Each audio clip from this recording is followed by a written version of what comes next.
ஆதியாகமம் புஸ்தகம் 28வது அதிகாரம் 15வது வசனம். நான் உன்னோட இருந்து நீ போகிற இடத்திலெல்லாம் உன்னை காத்து இந்த தேசத்துக்கு உன்னை திரும்பி வர பண்ணுவேன். நான் உனக்கு சொன்னதை செய்யும் அளவும் உன்னை கைவிடுவதில்லை என்றார். ஆண்டவர் கைவிடவே மாட்டாருங்க. அதில் 100% எனக்கு நம்பிக்கை இருக்குதுன்றவங்க மாத்திரம் நல்லா கையை தட்டி அந்த வானத்தை பூமியும் படைத்த தெய்வத்திற்கு மகிமை செலுத்துங்கள். இந்த கால வேளையிலே, இந்த 3வது வாரத்தின் முதல் நாளிலே தேவனுடைய சமூகத்திலே சந்திக்கும்படிக்கு வந்திருக்கிற உங்களை நாங்கள் வாழ்த்துகிறோம். கர்த்தர் நல்லவர். தம்மை தேடுகிற பிள்ளைகளை ஒருபோதும் அவர் கைவிட மாட்டார். நம்முடைய தேவனை குறித்து வேதம் சொல்லுகிறது, அவர் பொய் சொல்வதற்கு மனிதன் அல்ல, மனம் மாறுவதற்கு அவர் மனுபுத்திரனும் அல்ல. அவர் சொன்னதை செய்கிறவர் மாத்திரமல்ல, அவர் வாக்குத்தத்தங்களின் தேவன். சொல்ல காப்பாற்றுற ஒருவர் இந்த உலகத்தில் உண்டுன்னா அது கடவுளை தவிர வேற யாருமே கிடையாது. மனுஷன் சொல்லுவான், நாளைக்கு ஏமாத்திடுவான், அல்லது அவன் சூழ்நிலை அப்படி ஆயிடும். ஆனா இவர் சொன்னா அதுக்கு அப்பிலே கிடையாது. இவர் சொன்னதை செய்கிறவன். இந்த தேசத்தில் கூட தேர்தல் காலங்களில் எத்தனையோ கட்சி தலைவர்கள் வாக்குறுதிகள் கொடுக்கிறார்கள், ஆனால் அதை நிறைவேற்ற தவறுகிறார்கள். ஆனால் நாம் ஆராதிக்கிற தெய்வமோ அவர் கொடுத்த வாக்குறுதியை நிறைவேற்ற வல்லவராய் இருக்கிறார். ஆமென். அப்போ கவனி, இங்கே சொல்லுகிறார், நான் உன்னோட இருந்துன்னு யாக்கோபுக்கு சொல்லுகிறார் என்றால் நமக்கும் தான் சொல்லுகிறார். நான் உன்னோட இருந்து அப்படின்னா கவனிங்க, என் சமூகம் கூடவே இருக்கும். என் சமூகம் உன் கூடவே இருக்கும். நீ போகிற இடத்தில் எல்லாம் உன்னை காத்து அப்படின்னா நான் உன் கூட இருந்து உன்னை பராமரிப்பேன்.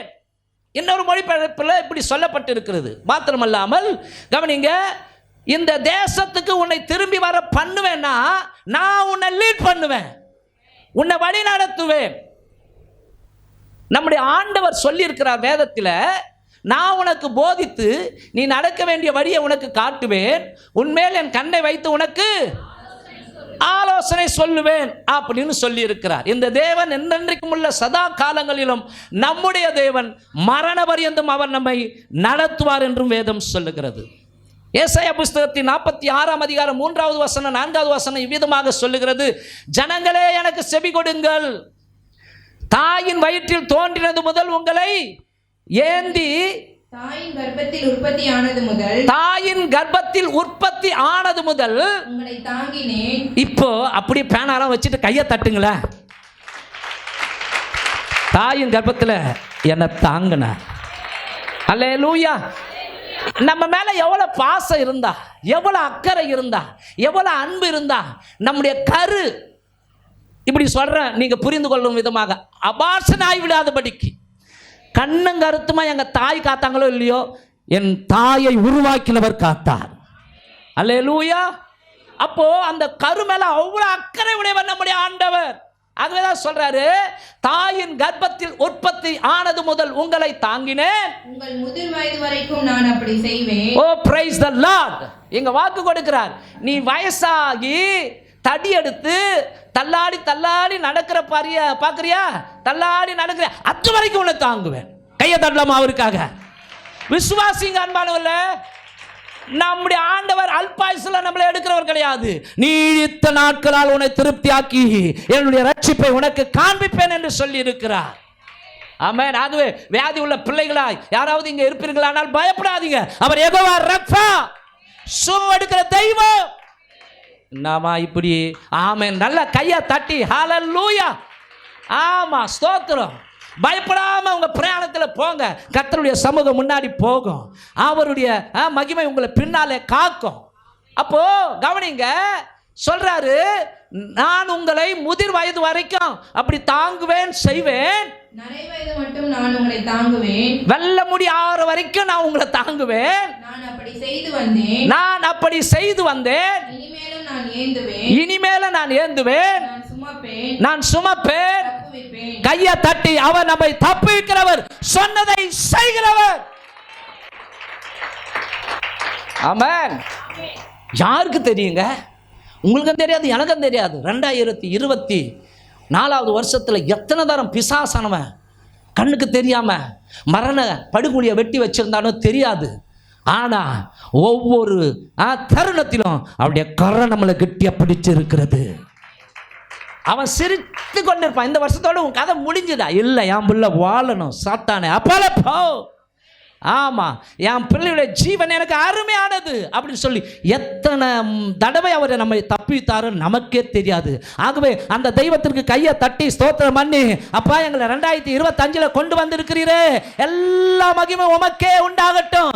தகுதி இல்லாத எங்களை அப்பா நீங்க ஆயுசு நாட்களை கூட்டி கொடுத்து இந்த வருஷத்துல கொண்டு வந்தமைக்காக உமக்கு ஸ்தோத்திரம். அப்போ சொன்னாரு, நான் உங்களுக்கு சொன்னதை செய்யும் அளவும் உங்களை கைவிடப் போவது இல்லை. நான் உங்களுக்கு சொன்னதை செய்யும் அளவும் கைவிடப் போவது இல்லை. அப்போ அன்பானவர்கள், ஒருவேளை உங்க உள்ளத்துல கூட தோன்றி இருக்கும் நல்ல விருப்பங்கள், அது தானா தோன்றிடாது. கர்த்தரே உங்களுக்குள்ள அந்த விருப்பத்தை உண்டாக்கி இருப்பார். ஆமென். அப்போ சில காரியங்கள், சில வாஞ்சைகள் உங்க வாழ்க்கையில உங்க உள்ளத்துல உண்டாகி இருக்கும். இது நடந்தா நல்லா இருக்குமே, இது கிடைச்சா நல்லா இருக்குமே, இப்படி என் பொண்ணுக்கு நடந்தா நல்லா இருக்குமே, இப்படி என் பையனுக்கு நடந்தா நல்லா இருக்குமே, இப்படி என் குடும்பத்துல இப்படி ஒரு பொருள் வாங்கினா நல்லா இருக்குமே, அல்லது இப்படி ஒரு வாகனம் வாங்கினா நல்லா இருக்குமே. எதுவோ கர்த்தர் சொல்றாரு, நீ உள்ளத்துல ஆசையா நினைச்சிருக்கிற பத்தியா, அதை நான் இந்த வருஷத்துல உனக்கு செய்யும் வரைக்கும் உன்னை கைவிட போவது இல்லை. நல்லா கையை தட்டி ஹalleluya. அவருடைய ஆமா வல்லமை நேற்றும் என்றும் என்றும் மாறாதது. ஆமென். ராத்திரி ஜெபம் முடிச்சவனே சொன்னேன், என் தம்பிக்கிட்ட சொன்னேன், 2019 நினைக்கிறேன், செங்கல்பட்டு அந்த மார்க்கெட்டில் இருக்கிற வியாபாரம் செய்கிற ஒரு முக்கியமான ஒரு நபர் பேரை சொன்ன ஒரு சிலருக்கு தெரிந்து விடும். கவனிங்க, 1ஆம் தேதி அவர் என்ன பண்ணார், செங்கல்பட்டில் இருக்கிறாங்க, என்ன தேடி இங்கே சர்ச்சுக்கு வந்து, சர்ச்சு பூட்டப்பட்டு இருக்கு. 1ஆம் தேதி எல்லாம் தூங்குவோம் இல்லையா?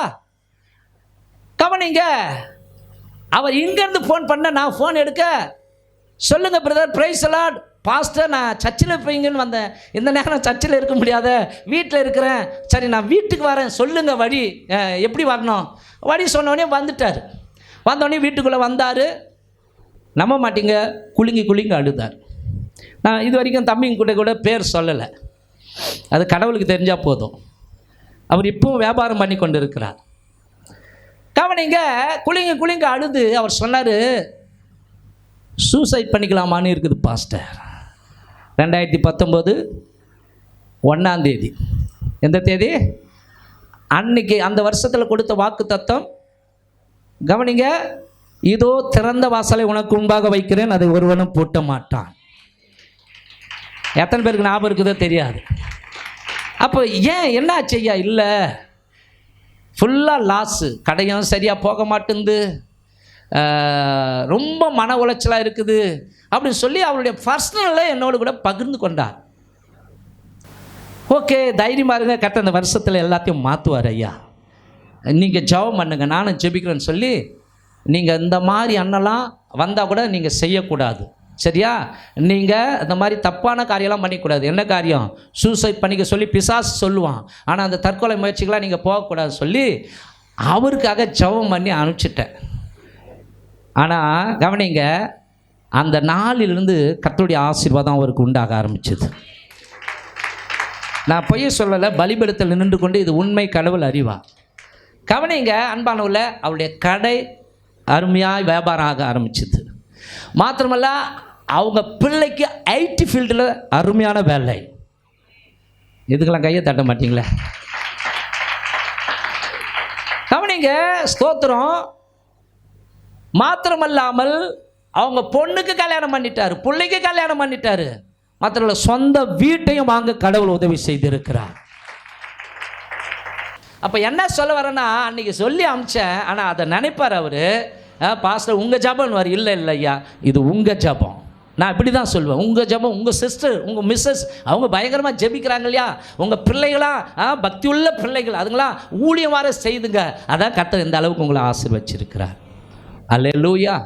அப்போ யோசிச்சு பாருங்க, அந்த குடும்பத்துக்கு மாத்திரம்தான் செய்வாரா? உங்களுக்கு செய்ய மாட்டாரா? நமக்கு செய்ய மாட்டாரா? அவர் சொன்னதை செய்கிற தெய்வம். அவர் சொன்னதை செய்கிற தெய்வம்.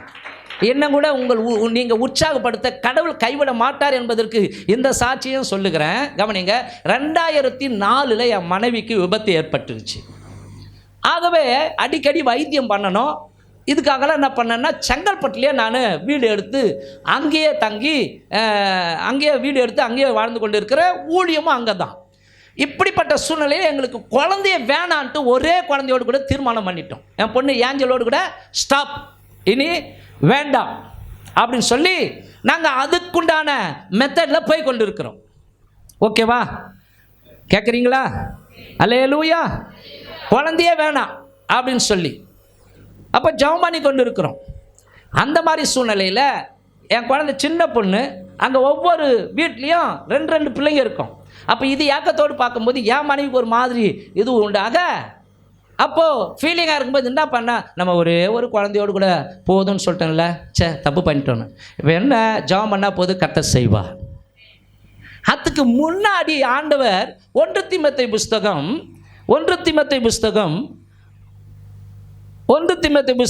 6ஆம் அதிகாரம் 15வது வசனம் 16வது வசனம் வாசிங்க. அந்த பிரசன்னமாகுதலை தேவன் தம்முடைய காலங்களில் வெளிப்படுத்துவார். அவரே நித்தியானந்தமுள்ள ஏக சக்கராதிபதி. இத படிச்சனா, அவரே நித்தியானந்தமுள்ள ஏக சக்கராதிபதியும் ராஜாதி ராஜாவும் கர்த்தாதி கர்த்தாவும் ஒருவராய் சாவாமை உள்ளவரும் சேரக்கூடாத ஒளியில் வாசம் பண்ணுகிறவரும் மனுஷரில் ஒருவரும் கண்டிராதவரும் காணக்கூடாதவருமாய் இருக்கிறவர் அவருக்கு கனமும் நித்திய வல்லமையும் உண்டாயிருப்பதாக. ஆமென். எப்படி இருக்குது இந்த வசனம்? இந்த வசனம் படிக்கும் பொழுது எனக்குள்ள அப்படியே துள்ளலா இருந்தது. இதை என்ன பண்ணேன்னா, அப்படியே சொல்லி துதிக்க ஆரம்பிப்பேன். கேட்குறீங்களா? அதில் வர்ற வாக்கியம், அந்த 15வது வாக்கியத்தை கொஞ்சம் இறக்குமா, அப்படியே 15வது வாக்கியம் அதில் வருது பார்த்தீங்களா? நித்தியானந்தமுள்ள ஏக சக்கராதிபதியும் ராஜாதி ராஜாவும் கர்த்தாதி கர்த்தாவுமாய் இருக்கிறவரே ஸ்தோத்திரம். ஒருவராய் சாவாமை உள்ளவரும் ஒருவரும் சேரக்கூடாத ஒளியிலே வாசம் பண்ணுகிறவருமாய் இருக்கிறவரே ஸ்தோத்திரம். இப்படி நான் சொல்லி என்ன பண்ணுவேன்னா, துதிக்க ஆரம்பிப்பேன், ஸ்தோத்திரம் பண்ண ஆரம்பிப்பேன். இந்த மாதிரி பண்ணி கொண்டு இருக்கும்பொழுது அதுக்கு முன்னாடி என் ஒய்ஃப் கிட்ட சொல்லிட்டேன், சரி ஓகே நம்ம ஆண்டவர்கிட்ட ஜெபம் பண்ணுவோம், கடவுள் நமக்கு பையனை கொடுப்பான்ட்டேன். கவனிக்கணும் எல்லாருமே. இது சாதாரண விஷயம் இல்லை. ஊருக்கு தெரியும், பாஸ்டருக்கு தெரியும், அங்கே இருக்கிற விசுவாசிங்களுக்கு தெரியும். எப்போ? பிறக்கிறதுக்கு முன்னாடியே பகிரங்கமாலாம் வர பேசிட்டேன், பிரசங்கத்தெல்லாம் வர சொல்லிட்டேன், எல்லார்கிட்டையும் வர சொல்லிட்டேன். பத்தாத்துக்கு என் பொண்ணு வர எல்லாருக்கும் பற்ற வச்சிச்சு. சரிங்களா? என்ன சொல்ல வரேன்னா, ஒரு நாள் துணியெல்லாம் துவச்சி கவனிங்க அலசி அதை மேலே மாடியில் காய வைக்கணும். அப்படி படியில் ஏறும் பொழுது நித்தியானந்தமுள்ள ஏக சக்கராதிபதியேன்னு சொல்லி உள்ளம் துதிக்குது, வாயம் துதிக்குது. இப்படி ஒவ்வொரு துணியும் உதறி அந்த கொடி கையில் போடும் பொழுது திடீர்னு ஒரு சத்தம் கேட்குது. அந்த மாதிரி அனுபவம்லாம் கேட்டுருக்கிறீங்களா? ஆனால் ஆசைங்க, தினம் அது மாதிரி அனுபவம் கேட்கணுன்னு, அந்த சத்தத்தை தினம் கேட்கணுன்னு ஆசை. அல்லேலூயா. கவனிங்க, இதுதான் ரேமா. இது ரேமா. லோகோஸ்னா எழுதின வார்த்தை படிக்கிற பாருங்க, அது வந்து லோகோஸ்னு அர்த்தம். ஆனால் டைரக்டாக பேசும் அந்த வார்த்தை அப்படியே துல்லியமாக நம்மளை நோக்கி வரும். இப்போ உதாரணமாக பேதுரு சொல்கிறாரு, ஆண்டவரே நீங்கள் தேவனானால் நீங்கள் தானா? ஆண்டவர் நீங்கள் தான் கர்த்தர் தானா? நாங்கள் ஆவின்னு நினச்சிட்டோம், நான் தான். அப்போ நீங்களானா நான் கடலில் நடக்கணும். அப்போ கர்த்தர் சொல்கிறார் வா. அவர் வாண்டார்ல, அது ரேமா. ஆமென். இங்கே எழுதி இருக்கிற வார்த்தைகள் லோகோஸ். இந்த லோகோஸை நம்முடைய வாழ்க்கையில் ரேமாவாய் மாறணும்னா ஃபெய்த் தேவை. கர்த்தர் நேரடியாக பேசுகிற அனுபவத்தில் கூட கொண்டு வருவார். அப்போ கவனிங்க, இந்த மாதிரி சூழ்நிலையில் சத்தம் கேட்குது, உனக்கு ஒரு பையனை கொடுப்பேன், அவனுக்கு நித்தியானந்தன்னு பேர் வை.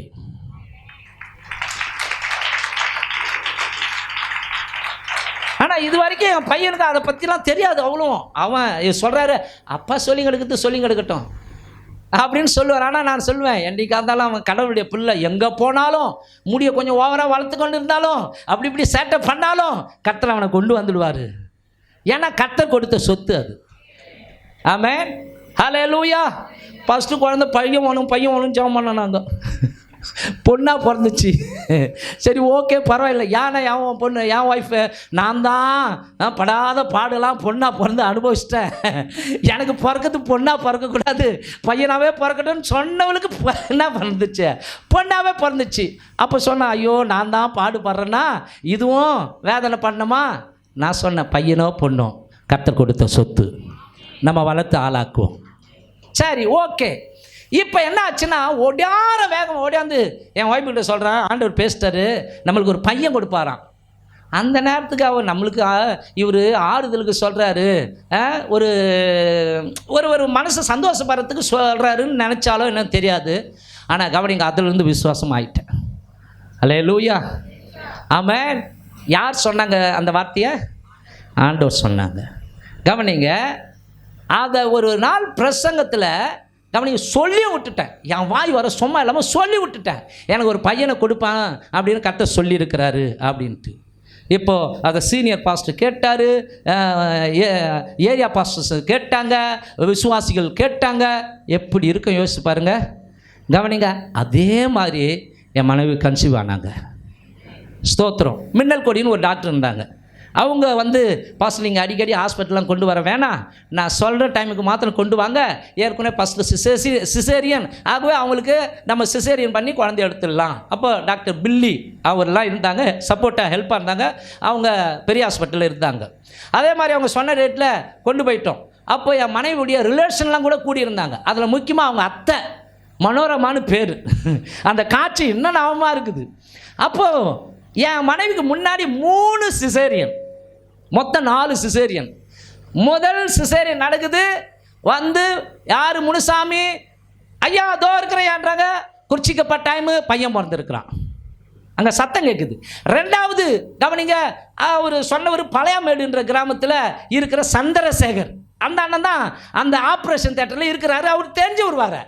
ரெண்டாவது கவனிங்க, ஒரு பேரை சொல்கிறாரு, குறிச்சிங்க பையன் பிறந்திருக்கிறான். மூணாவது வீல்னு சத்தம் கேட்குது, வெளியே சொல்கிறாரு, பையனுடைய அப்பாவை கூப்பிட்றாரு, குறிச்சிக்கப்பட்ட டைமு பையன் பிறந்திருக்கிறான். இப்போ நாலாவது எங்கள் மனைவி, குழந்தை சத்தம் கேட்குது வீல்ன்ட்டு. அப்போது என் மனைவியுடைய அத்தை மனோரமா சொல்கிறாங்க, ஏன் இப்படி சொல்கிறேன்னா இது நேச்சுரல் நடந்த சம்பவம்.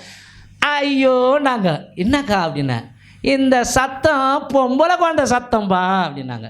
நான் சொன்னேன், இல்லை கர்த்தர் ஏற்கனவே வாக்கு கொடுத்துருக்கிறாரு, நான் உனக்கு பையன் நான் சொன்னேன், அப்பா நீ நம்ப மாட்டேன், நான் அனுபவசாலி, நான் 3 பெத்தெடுத்துருக்கிறேன், எனக்கு தெரியாதா? கூட இருந்தவங்களும் சொன்னாங்க, எதுவோ பரவாயில்ல, பொண்ணோ பையனோ என்னப்பா. இப்போ என்ன பண்ணுறாங்க அவங்க?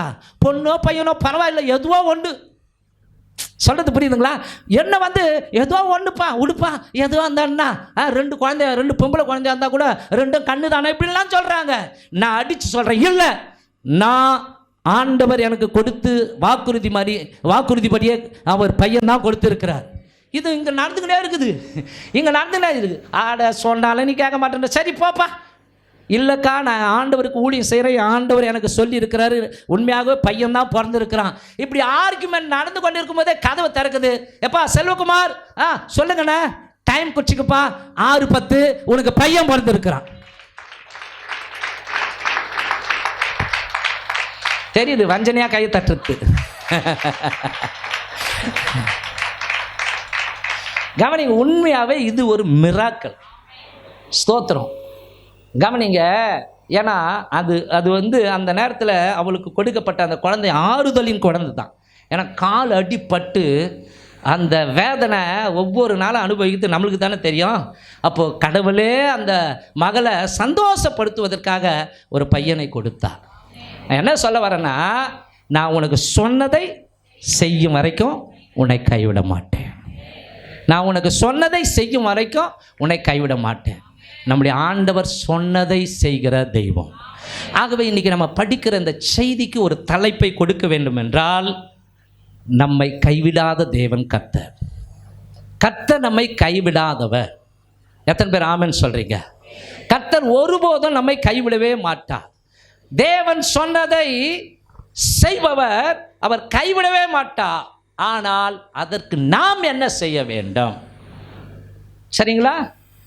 நாம சில காரியங்களை செஞ்சாதான் கர்த்தருடைய வாக்குறுதி நம்முடைய வாழ்க்கையில் நிறைவேறும். ஆமென். ஹல்லேலூயா. புரியுதுங்களா? இப்போ கவனிங்க, 1 கோடி ரூபாய்க்கு 10 சென்ட் இடம் வாங்கி சர்ச்சை காட்டணும். நடந்தாலும் ஸ்தோத்திரம், நடக்கலனாலும் ஸ்தோத்திரம். நான் எல்லாத்துக்கும் ரெடியாக இருக்கிறேன். ஹல்லேலூயா. அதுக்காக அப்படியே செய்யணும்னு சொல்லி எல்லாரையும் போட்டு டார்ச்சர்லாம் பண்ண மாட்டேன். எனக்கு ஒத்தாசை வரும் பர்வதங்களுக்கு நேராக என் கண்களை ஏறெடுப்பேன். வானத்தை பூமியை உண்டாக்கின தேவனிடத்திலிருந்து எனக்கு ஒத்தாசை வரும். ஹல்லேலூயா. கவனிங்க, உங்கள் வாழ்க்கையில் கூட கர்த்தர் உங்களுக்கு வாக்குறுதிகளை ஒருவேளை கொடுத்திருப்பார், உங்கள் உள்ளத்திலே உணர்த்தி இருப்பார். சரிங்களா? அதை அவர் செய்து முடிக்க வேண்டுமானால் உங்களிடத்திலும் என்னிடத்திலும் இருக்க வேண்டிய முதலாவது ஒரு தகுதி விசுவாசம். ஆமென். என்ன இருக்கணும்? விசுவாசம். அன்பானவர்களே, கர்த்தர் சொன்னதை நிறைவேற்றும் வரைக்கும் நாம் விசுவாசம் உள்ளவர்களாக இருக்க வேண்டும். வாசிக்கலாம். ரோமர் புஸ்தகம் 4ஆம் அதிகாரம் 18வது வசனத்திலிருந்து 21வது வசனம் வரைக்கும். உன் சந்ததி இவ்வளவா இருக்கும் என்று சொல்லப்பட்டபடியே தான் அநேக ஜாதிகளுக்கு தகப்பனாவதை நம்புவதற்கு ஏதுவில்லாதிருந்தோம். அதை நம்பிக்கையோடு விசுவாசித்தான். அவன் விசுவாசத்திலே பலவீனமா இருக்கவில்லை. அவன் ஏறக்குறைய 100 வயதுள்ளவனா இருக்கும் போது தன் சரீரம் செத்து போனதையும் சாராளுடைய கர்ப்பம் செத்து போனதையும் எண்ணாதிருந்தான்.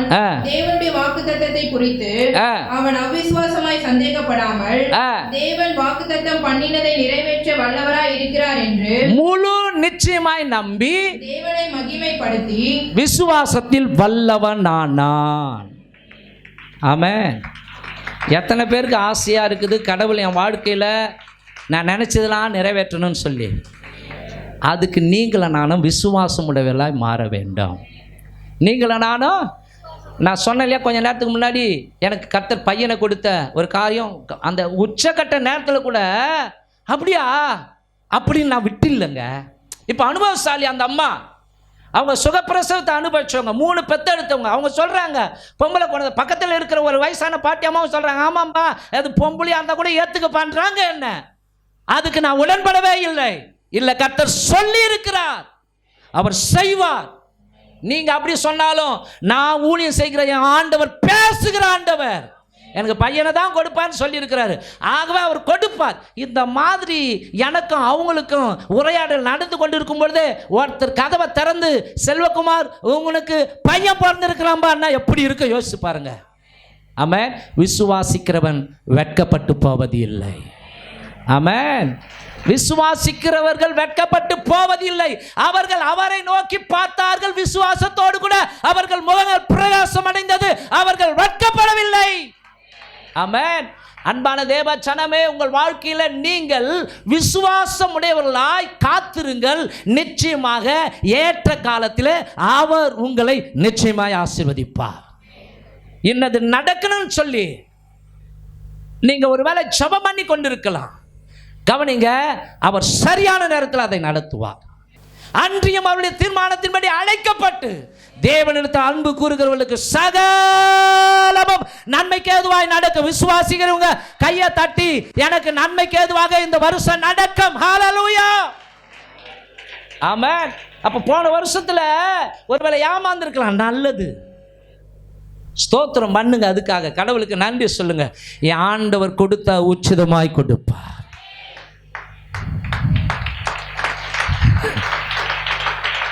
உச்சிதமான ஆசீர்வாதத்தை கொடுப்பார். ஆமென். அப்போ நீங்க கொண்ட அந்த நம்பிக்கையில உறுதியாயிருங்கள். எங்க சாவர ஸ்டேஜில் கூட செத்து போயா அப்படின்னு சொல்லி மனைவி சொல்லும் பொழுது கூட அடிப்போடி பைத்தியக்காரி அப்படின்னு சொல்லி யோபு சொல்லி, என் மீட்பர் உயிரோடு இருக்கிறார், என்னை கொன்று போட்டாலும் என் நம்பிக்கை அவர் மேல் இருக்கும். எல்லாம் சாதகமா இருந்து வருவது விசுவாசம் அல்ல. ஆமென். எல்லார்கிட்டையும் புடிங்கி நீ லட்சம் கொடு, நீ லட்சம் கொடு, நீ லட்சம் கொடுன்னு சொல்லி சர்ச்சை கட்டுவது விசுவாசம் அல்ல. அல்லேலூயா. ஆமென். எதிர்பாராத இடத்துல இருந்து வருது பார்த்தீங்களா பணம், அதுதாங்க ஆசீர்வாதம். ஆமென். ஒரு முறை இந்த மேலே ஷீட்டு போடுறதுக்கு குறிப்பிட்ட ஒரு தொகை தேவை. அதாவது அதை போடுற அந்த வெல்டரு, பாஸ்டர் அடுத்த வாரம் வச்சுக்கலாமா, இல்லை வா நம்ம போகலாம், நான் சொல்லிட்டேன் வா போகலாம், நம்ம எங்கே அந்த ஃபேக்ட்ரிக்கு போகலாம், வாங்குறதுக்கு போகலாம், ஏதோ காசுக்கு வரையுத இவ்வளோ ஆகணுமே, இன்னும் கரெக்டாக 20,000 கம்மியாக இருக்குதா, என்ன பண்ணுறது, சரி வாப்பா போய் விசாரிச்சுட்டாவது வரலான்னு விசுவாசமாக அவரை கூட்டு போகிறேன். ஃபோன் வருது, எண்ணூர்லேருந்து ஒரு பாஸ்டர் ஃபோன் பண்ணுறார்.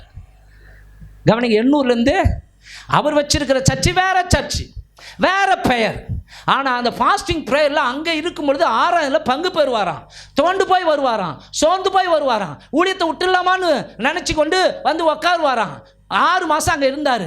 அப்போ அந்த ஆராதனை அவரை பலப்படுத்துச்சான். அவர் சொல்கிறார், அதே விசுவாசத்தில் எண்ணூரில் போய் ஊழியம் செஞ்சேன், கர்த்தர் ஆத்துமாக்களை கொடுத்தார், இப்போ ஒரு சர்ச்சை கட்டி தேவனுக்காக ஊழியம் செய்து கொண்டிருக்கிறேன். அந்த சர்ச்சை திறக்க என்ன கூப்பிட்டார்.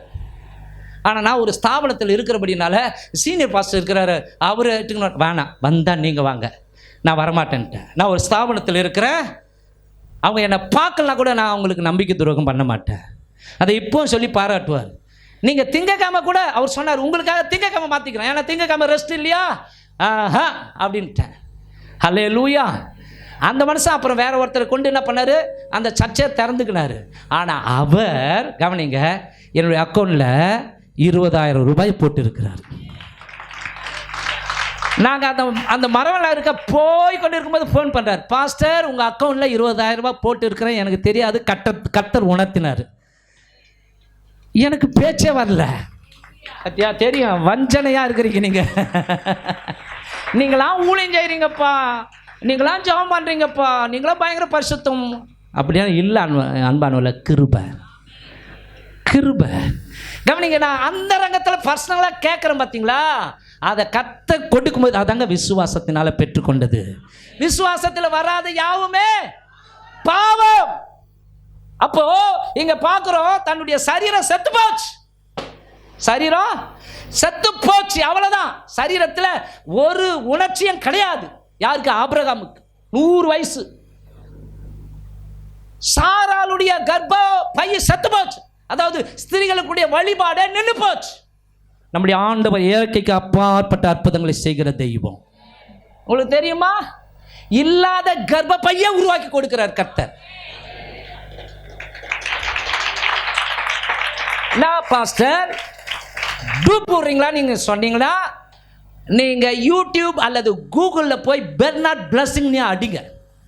அவங்க அவருடைய ஹிஸ்ட்ரி வரும், அவருடைய மெசேஜே வரும். அந்த மெசேஜில் சொல்லியிருக்கிறாரு, அவங்க மனைவிக்கு கர்ப்பப்பை இல்லை, ஜெபிச்சாரு, கர்ப்பப்பையை கர்த்தர் கொடுத்தாரு, அதிலிருந்து உற்பத்தி ஆகப்பட்டு ஒரு பெண் பிள்ளை பிறந்தது. அந்த பெண் பிள்ளை தீர்க்கதரிசிப்படுது. கரங்களை தட்டி தேவனுக்கு மகிமை செலுத்துங்க. நம்முடைய தேவன் சொன்னதை செய்கிறவர்.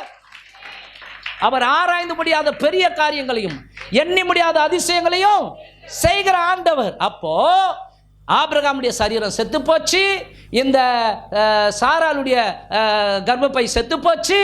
ஆனாலும் அதை உணராதிருந்து வாக்குத்தத்தம் பண்ணினவர் வல்லமையுடையவர், அவன் நிச்சயமாய் செய்வான் சொல்லி விசுவாசத்தில் அவன் பலவீனனாய் இருக்கவில்லை, விசுவாசத்தில் அவன் பலவானாய் மாறினானா, தேவனை மகிமைப்படுத்தினானா. ஆண்டவர் சொன்னதை செய்தார். ஆமென். 100 வயசில் அவனுக்கு ஈசாக்கு என்கிற ஒரு பிள்ளையை கொடுக்கிறார். சொல்லும் பொழுது அவங்க மனைவி சிரிக்கிறாங்க, கிழவியாக இருக்கிற எனக்கு பையன் பிறப்புக்குமா அப்படின்னு உள்ளுக்குள்ளே சிரிச்ச உடனே ஆண்டவரை சொல்கிறார், சாராலே வெளியே வா, பயந்துக்கிட்டே வராங்க. நீ சிரிச்சதானே?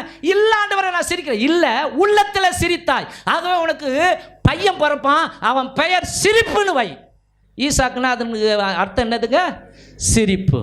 அப்போ யோசிச்சு பாருங்க, நம்முடைய வாழ்க்கையில் கர்த்தர் கொடுத்த வாக்குறுதிகள் நடக்க வேண்டும் என்றால் நம்ம விசுவாசம் உடையவர்களாக இருக்க வேண்டும். விசுவாசம் என்பது நம்பிக்கையில் உறுதியும் காணப்படாதவைகளில். இப்போ கவனிங்க, நீங்கள் ஒரு விவசாயின்னு வச்சுங்க. நீங்கள் ஒரு விவசாயி, உங்களுக்கு 1 ஏக்கரா நிலம் இருக்குது, ஒரு மூட்டை நெல் விதை நெல்லை விதைக்க போகிறீங்க. நீங்கள் அழுதுகுனே விதைப்பீங்களா, நம்பிக்கையோடு கூட விதைப்பீங்களா? நம்பிக்கையோடு விதைச்சிட்டு கவனிங்க, அடிக்கடி பிடிங்கி பார்ப்பீங்களா, நோண்டி பார்ப்பீங்களா? இல்லை, ஒரு விசுவாசம். இந்த வருஷம் இந்த தடவை அமோக விளைச்சல் வரும், நல்லா அறுவடை செய்வேன். ஒரு நம்பிக்கை இருக்குதா இல்லையா? விவசாயிக்கு எப்படிங்க நம்பிக்கை இருக்குது?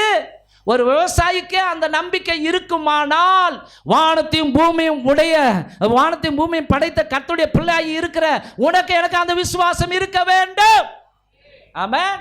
ஒரு பஸ்ஸை ஏறுறீங்க, அவன் நம்பிக்கையோடு கூட குள்ளுன்னு ஓடி டிரைவர் சீட்டில் உட்காந்து அந்த ஸ்டேரிங்கை பிடிச்சிருக்கிற அவரை பார்த்து, டிரைவர் உனக்கு லைசன்ஸ் இருக்குதா எடுத்துக்காட்டு, அப்போ தான் நான் உட்காருவேன், உனக்கு நல்லா டிரைவ் பண்ண தெரியுமா அப்படின்னு சந்தேகப்படுறோம் இல்லை, உட்காந்து நிம்மதியாக தூங்குறோம். அவன் கொண்டு போய் சேர்க்குறான்.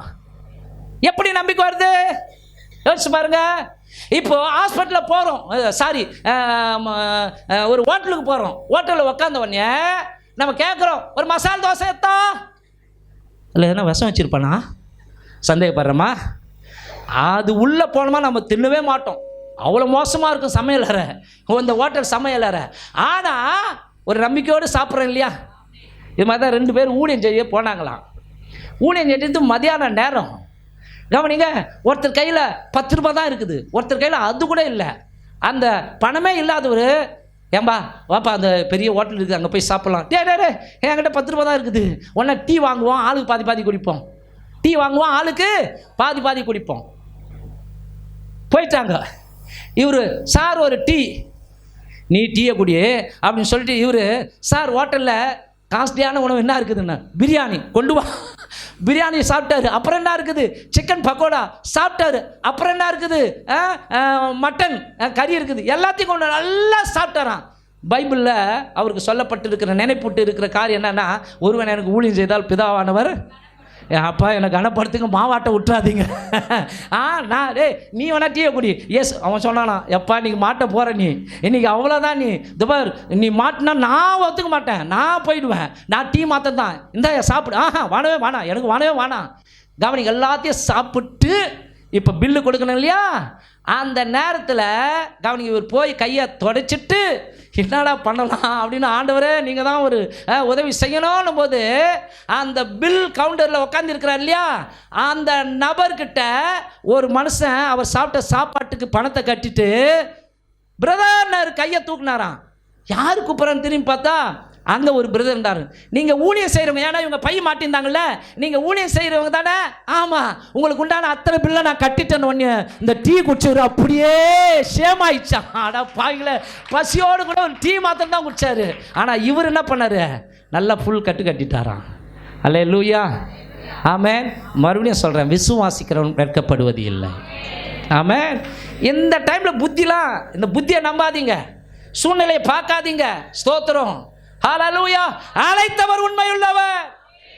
ஆமாம், அதான் ஃபஸ்ட்டே சொன்னேன். நம்ம கருவில் உருவாகும் போது நம்முடைய கரு சிதைந்து விடாதபடிக்கு நம்மளை அக்கறையோடு காத்தவர் வாழ்க்கை முழுவதும் காக்க வல்லவராயிருக்கிறார்.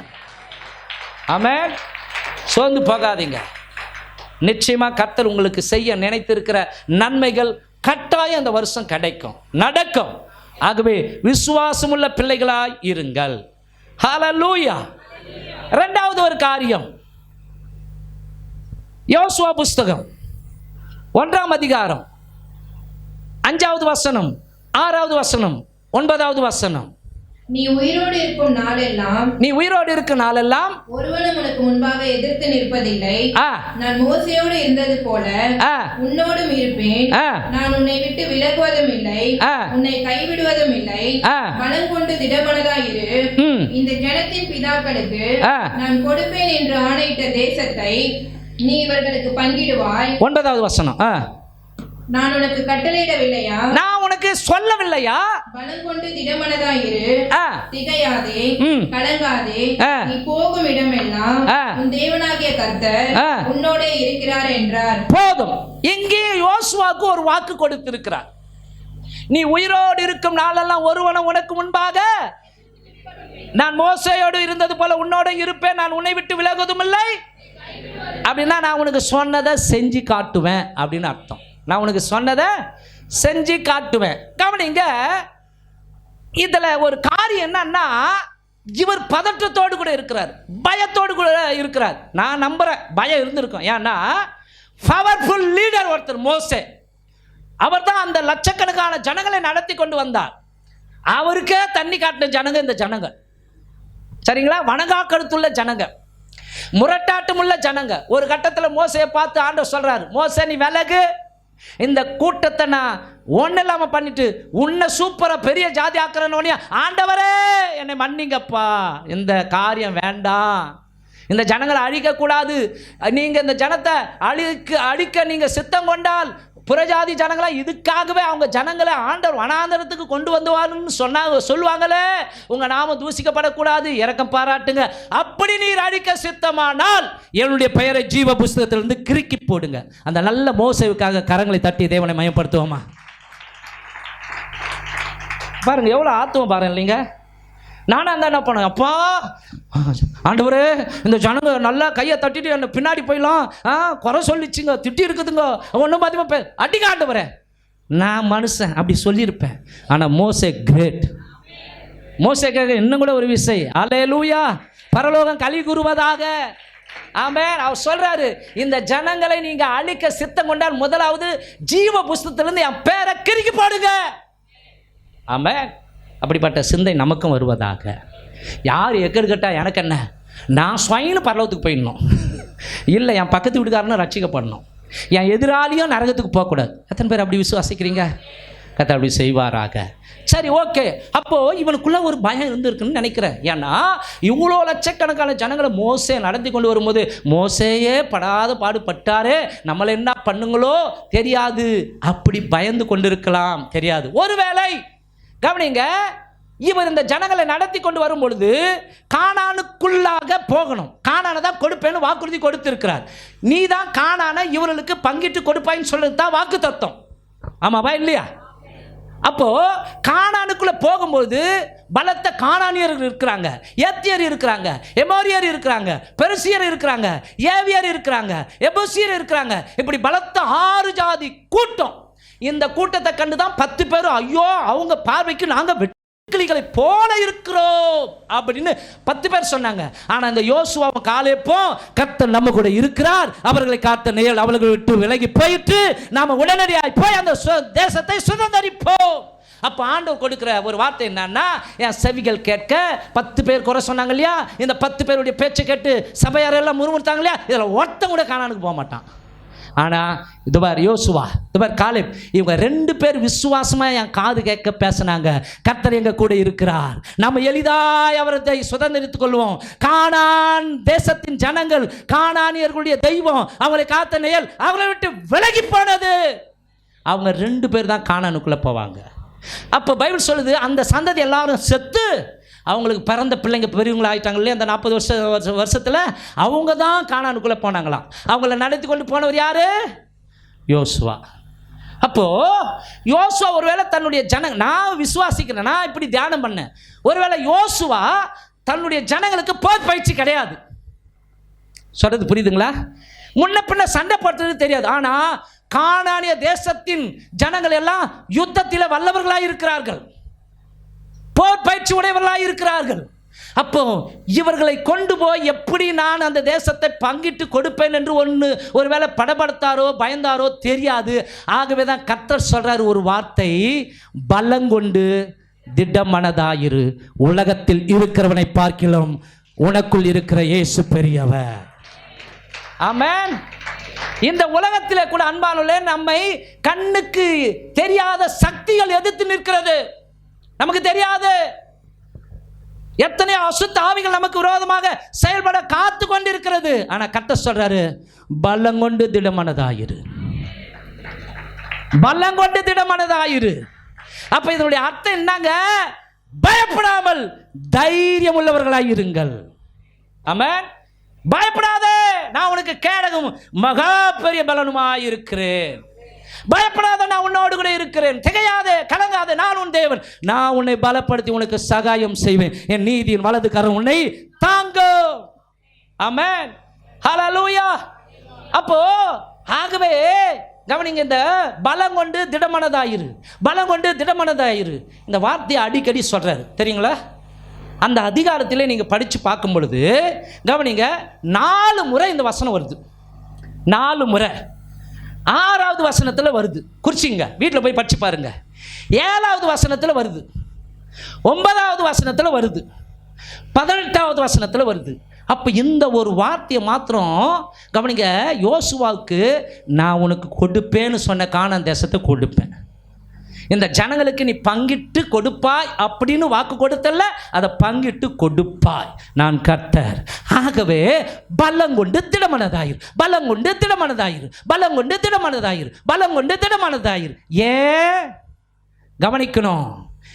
என் நியாய பிரமாணத்தின்படி எல்லாம் செய்ய கவனமாயிருக்க பலங்கொண்டு திடமனதாயிரு. நிமிர்ந்து உக்காருங்க. இந்த வேதம் நமக்கு கர்த்தர் கொடுத்த ஒரு பெரிய பொக்கிஷம். எத்தனை பேர் ஆமென் சொல்ல முடியும்? வேதத்தை நேசிக்கிறவர்களுக்கு மிகுந்த சமாதானம் உண்டு. வேதத்தின்படி நடக்கிற உத்தம மார்க்கத்தார் பாக்கியவான்கள். வேத வசனங்களை கேட்கிற காதுகள் பாக்கியமுள்ள காதுகள், வாசிக்கிற அந்த மக்கள் பாக்கியமுள்ளவர்கள், அதை விட ரொம்ப ரொம்ப பாக்கியவான்கள் அதன்படி செய்கிற பிள்ளைகள். அப்ப கர்த்தர் சொல்றாரு, யோசுவா ஸ்ட்ராங் ஆயிரு, பயந்துடாத, கூட்டத்தை பார்த்து பயந்துடாத, கானானியரை பார்த்து பயந்துடாத, எபூசியனை பார்த்து பயந்துடாத, ஏவியனை பார்த்து பயந்துடாத, எமோரியரை பார்த்து பயந்துடாத, நான் உன் கூட இருக்கிறேன். நான் உனக்கு சொல்லலையா? நான் உனக்கு கட்டளையிடவில்லையா? பயப்படாதே, தைரியம் உள்ளவனாயிரு, ஸ்ட்ராங் ஆயிரு, பலம் கொண்டு திடமானதாயிரு. நான் சொல்லி இருக்கிற நியாய பிரமாணத்தின்படி எல்லாம் செய்ய மாத்திரம் ஜாக்கிரதையாயிரு. கையை தட்டி தேவனுக்கு மகிமை. அப்ப கவனிக்கணும், எதுக்கு நம்ம பலம் கொண்டு திடமானதா இருக்கணும், ஜாக்கிரதையா இருக்கணும்னா, கர்த்தருடைய வார்த்தைகளுக்கு கீழ்ப்படிந்து அந்த வார்த்தைகளை நம்முடைய உள்ளத்தில் அனுப்பி அந்த வார்த்தையை நம்முடைய வாயால் அறிக்கை செய்வதற்கு ரொம்ப ஜாக்கிரதையா இருக்கணும். ஐயோ சனியனாகுது அப்படின்னா சனியை தான் பிடிக்கும். ரோதனை தப்பா நினைக்காதீங்க, கார்மாந்திரம் முச்ச ஊடா இருக்குது, நிம்மதியா இல்லை. ஜனங்க சொல்றாங்க பார்த்தீங்களா, வாயினால் பிடிபட்டார், மரணமும் ஜீவனும் விரும்புகிறவன். அப்பனா எது இருந்தா உள்ளத்துல இருந்தா வாய் வழியா வரும்?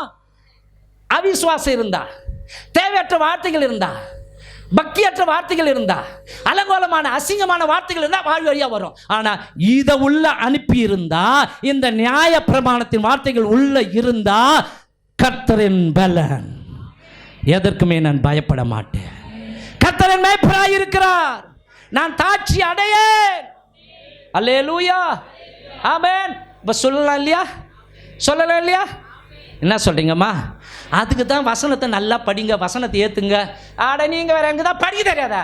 கேட்க தெரியும்ல, கேட்க தெரியல. ஊராமுட்டு கதையை சூப்பராக கேட்டு கொண்டு வந்து அப்படியே ஜோடிச்சு இன்னும் எக்ஸ்ட்ரா ஃபிட்டிங் போட்டு நேர்த்தியாக அழகாக சொல்லுவோம். அதை சொல்ல முடிகிற நீங்களும் நானும் என் கர்த்தருடைய வார்த்தையை கேட்டால் மாத்திரம் எப்படா அந்த ஆள் முடிப்பான், சரி டைம் வர ஆகிப்போச்சே, கறி வார எடுக்கணும், போ சொல்ல கறி ஆகிடுமோ, காலி ஆகிடுமோ, இந்த ஆள் வார சும்மா லூஸ் மாதிரி கத்தி கெடுக்கிறான் அப்படி நினைக்க மாட்டீங்க. சொல்கிறேன், புரியுதுங்களா நான் சொல்கிறது? அப்போ இதயத்தில் எதுங்க இருக்கணும்? கர்த்தருடைய வார்த்தை. ஆமென், ஹல்லேலூயா. யுத்தம் கர்த்தருடையது, ஜெயம் நம்முடையது. எத்தனை பேர் சொல்ல முடியும்? யுத்தம் கர்த்தருடையது, ஜெயம் என்னுடையது. யுத்தம் கர்த்தருடையது, ஆசீர்வாதம் என்னுடையது. யுத்தம் கர்த்தருடையது, சுகம் என்னுடையது. ஆமென். வாய ஆண்டவருக்கு சாதகமாக பேச கற்றுங்க.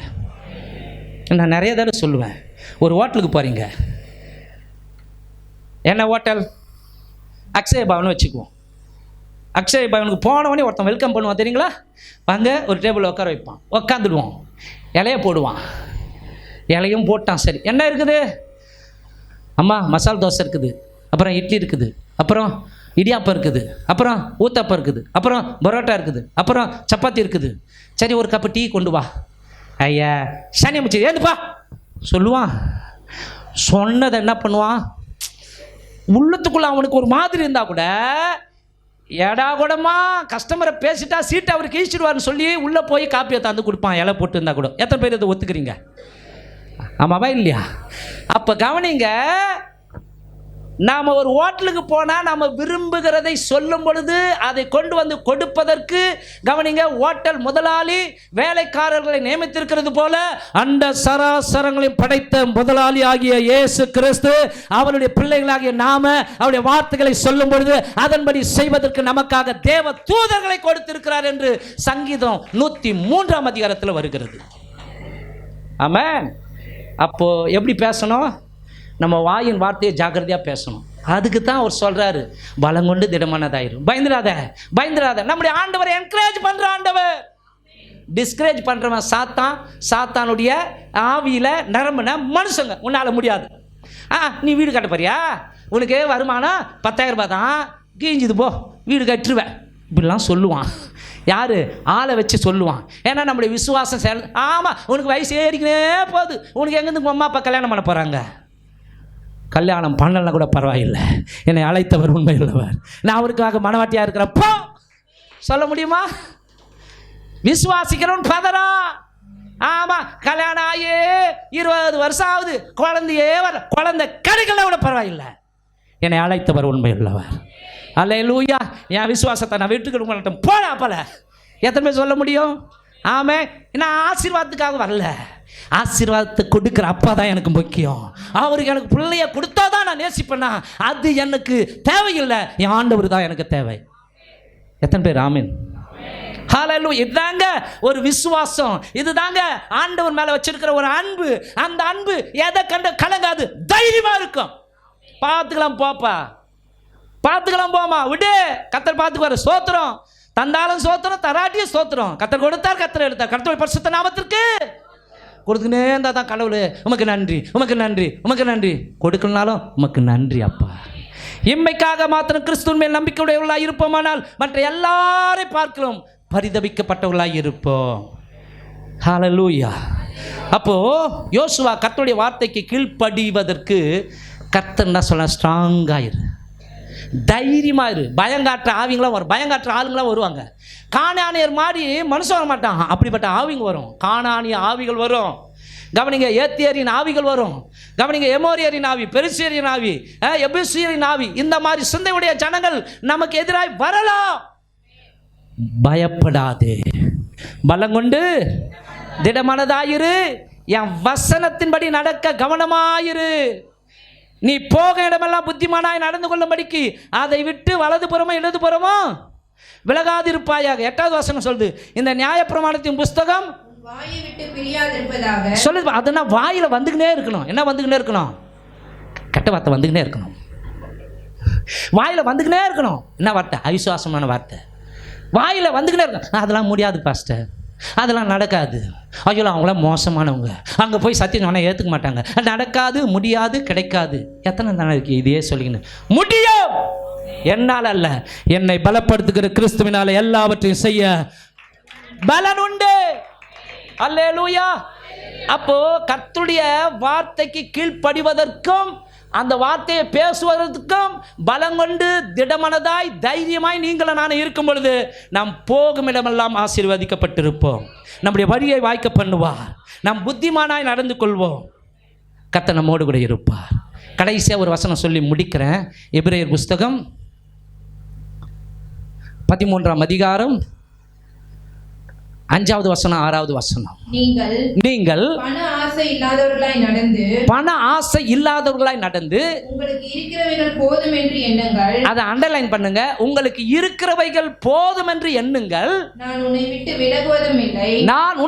விலகுவதும் இல்லை, உன்னை கைவிடுவதும் இல்லை என்று அவர் சொல்லி இருக்கிறாரே. அதனாலே நாம் தைரியம் கொண்டு கர்த்தர் எனக்கு சகாயர், நான் பயப்படேன், மனுஷன் எனக்கு என்ன செய்வான் என்று சொல்லலாமே. 3வது காரியம், கர்த்தர் யாரை கைவிட மாட்டாராம்? நீங்கள் பண ஆசை இல்லாதவர்களாய் நடந்து கொள்ள வேண்டும். நிமிர்ந்து உக்காருங்க. கடவுளுடைய ஆலோசனை. என்ன பாஸ்டர் அடி வயிற்றிலே கை வைக்கிறீங்களே அப்படின்றீங்களா? அல்லேலூயா, ஆமென். நீங்கள் உலக ஆசை இல்லாதவர்களாய் நடந்து கொள்ளுங்கள். நீங்கள் பொருள் ஆசை இல்லாதவர்களாய் நடந்து கொள்ளுங்கள். அப்போ அங்க மென்ஷன் பண்ணியிருக்கிறாரு, நீங்கள் பண ஆசை இல்லாதவர்களாய் நடந்து கொள்ளுங்கள், இருக்கிறவைகள் போதும் என்று எண்ணுங்கள். போதுன்ற எண்ணம் வரவே மாட்டேங்குது மனுஷனுக்கு. போதுன்ற எண்ணம் வரவே மாட்டேங்குது. உங்கள் வாழ்க்கையில் அனுபவிச்சிருக்கீங்களா அதெல்லாம்? ஆனால் போதும் அப்படின்ற எண்ணம் வரணும். பைபிள் சொல்லுது, போதும் என்கிற மனதுடன் கூடிய தேவ பக்திய மிகுந்த ஆதாயமா. அப்போ போதும் என்று எண்ணுங்கள், நான் உன்னை விட்டு விலகுவதும் இல்லை, உன்னை கைவிடுவதும் இல்லை என்று கர்த்தர் சொல்லி இருக்கிறாரு. அன்பானவர்களே, பணமோ எல்லாவற்றிற்கும் உதவும் என்று சொல்லி பிரசங்கி புஸ்தகம் 10ஆம் அதிகாரம் 19வது வசனம் சொல்லுகிறது. பணம் எல்லாத்துக்கும் உதவிங்க. நான் உங்களுக்கு கவனிங்க, பணத்தை சுத்தமாக வெறுத்துடுங்கன்னு சொல்ல, பண ஆசை வேண்டாம். ஏன்னா பண ஆசை எல்லா தீமைக்கும் வேறாய் இருக்கிறது. பண ஆசை எல்லா தீமைக்கும். கவனிங்க, பணம் என் பாக்கெட்டில் இன்றைக்கி 500 ரூபாய் இருக்குதுன்னா இன்னொருத்தர் பாக்கெட்டுக்கு போயிட்டோம். அது நிரந்தரம் கிடையாது. 500 ரூபாய் தாள் என் பாக்கெட்டில் இருக்குதுன்னா அடுத்த நாள் அது வேற ஒருத்தர் பாக்கெட்டுக்கு போயிடும். ஆகவே பணம் நம்மை ஆளுகை செய்ய விடக்கூடாது, பணத்தை தான் நம்ம ஆளுகை செய்ய வேண்டும். பணம் நம்மளை அடிமைப்படுத்திடக்கூடாது, பணத்தை நாம் அடிமைப்படுத்தணும். ஆமென் சொல்கிறீங்களா? பணம் அப்படின்னா சில பேர் காட்டிக்க மாட்டாங்க, ஆனால் உள்ளத்துக்குள்ளே அவ்வளோ ஆசை இருக்கும். பணம்லாம் எனக்கு பிடிக்காது, ஸ்தோத்திரம். ஆனால் உள்ளே இருந்தால் அது அடிச்சிக்கும். பணம் கையில் கட்சி தான் அவங்க குணாதிசயங்களே மாற ஆரம்பிக்கும். கட்ட சொல்கிறாரு, நீ பண ஆசை இல்லாத ஒரு மகளாய் நடந்து கொண்டு இருக்கிறவைகள் போதும் என்று எண்ணி நீ ஓடு, நான் உன்னை விட்டு விலகவே மாட்டேன், உன்னை கைவிடவே மாட்டேன். அல்லேலூயா, ஆமென். அப்போது கவனிங்க, இந்த உபாகமம் புஸ்தகத்தில் 23ஆம் அதிகாரம் 14வது வசனத்தில் இப்படி சொல்லியிருக்கிறாரு, நான் உன் தேவனாய கர்த்தர் உங்களை ரட்சிக்கவும் உன் சத்துருக்களை உனக்கு ஒப்புக் கொடுக்கும் உன் பாளையத்திலே உலாவி கொண்டிருக்கிறார். ஆகையால் அவர் உன்னிடத்தில் அசுசியான காரியத்தை கண்டு உன்னை விட்டு போகாதபடிக்கு கவனிங்க, இந்த பண ஆசை எதுக்குள்ள வருதுங்க? இதயத்துக்குள்ள தான் வருது. நாம தேவனுக்கு ஒரு பாளையம், நாம தான் தேவனுடைய வீடு. ஆமென் சொல்கிறவங்க கையை வச்சு ஆமாங்க நம்ம தாங்க தேவனுடைய வீடு. அப்போ இந்த இருதயத்துக்குள்ளே இந்த பண ஆசை வந்துடக்கூடாது, இந்த பண ஆசை வந்துடக்கூடாது. அதான் நான் சொல்கிறேன்ல, பணத்துக்கு பின்னாடி ஓடாதீங்க, பணம் நம்ம பின்னாடி வரட்டும். நம்ம முன்னாடி கர்த்தர் இருக்கணும். நம்ம கர்த்தரை தேடுவோங்க, வர வேண்டிய பணங்கள்லாம் தன்னால் வந்து சேருங்க. என்னங்க ஒரு உற்சாகமாக இருக்குதா இல்லையா? நாம் தேட வேண்டியவரை தேடினா கவனிங்க, அவர் கூடவே கொடுப்பார். முதலாவது தேவனுடைய ராஜ்யத்தை அவன் நீதியை தேடுங்கள், அப்பொழுது இவைகள் எல்லாம் உங்களுக்கு கூட. அப்போது கவனிங்க, இப்படி தான் சொல்லி ஜனங்களை நடத்தி கொண்டு வரேன். நான் உங்கள் கூடவே இருப்பேன்பா, உங்களுக்குள்ள அசுசியான காரியம் வந்துடக்கூடாது. ஆனால் இந்த எரிகோவை இவங்க கடக்கணும். எரிகோ கிட்ட வந்தவொடனே ஆண்ட சொல்ல எரிகோவும் கையில் ஒப்பு கொடுத்தேன், யோசுவாவுடைய ஜனங்களை பார்த்து. ஆனால் அந்த எரிகோவில் சாபத்தீடானாலும் ஒன்றை கூட என்ன பண்ணக்கூடாது, நீங்கள் ஆசைப்பட்டு கொண்டு வந்துடக்கூடாது, எல்லாத்தையும் சுட்டரிக்கணும். ஓகே, அதேபடி யோசுவா செய்கிறாரு. அடுத்தது ஆயிப்பட்டணம் வருது. இப்போ ஆயிப்பட்டணம் சின்ன பட்டணம்.